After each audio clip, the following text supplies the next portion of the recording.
ଏଠି ଖାଇବାକୁ କିଛି ମିଳିବନି? ମିଳିବ। ହାଣ୍ଡିରେ ପଖାଳ ତ ଯୋଡ଼େ ଥିବ, ଆଉ କରେଇରେ ଆଳୁ ଭଜା ଅଛି, ତୁ ଖାଇଦେ।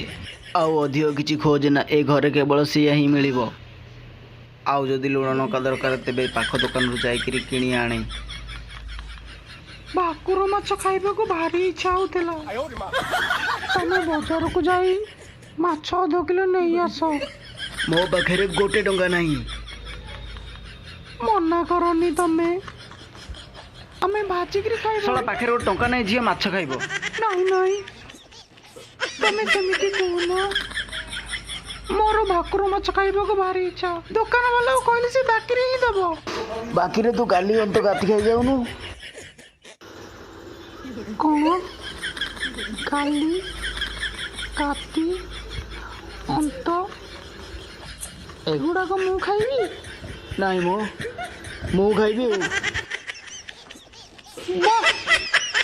କଥାଟା ମେଘଡାମ୍ବରୁ ଦେଖିଲା ସବୁ ଭଡ଼ା ନାହିଁ ତମର। ପାଖରେ ଟଙ୍କାଟା ନାହିଁ, ବଡ଼ ବଡ଼ କଥା ତମର। କାମିନୀ, 1 କିଲୋ ଭାକୁର ମାଛ ପାଇଁ ତୁ ଆଜି ମୋତେ ଏତେ ବଡ଼ କଥାଟେ କହିଦେଲୁ। ଏ କଥା ମୁଁ କଦାପି ଭୁଲିବିନି, କଦାପି ନୁହେଁ।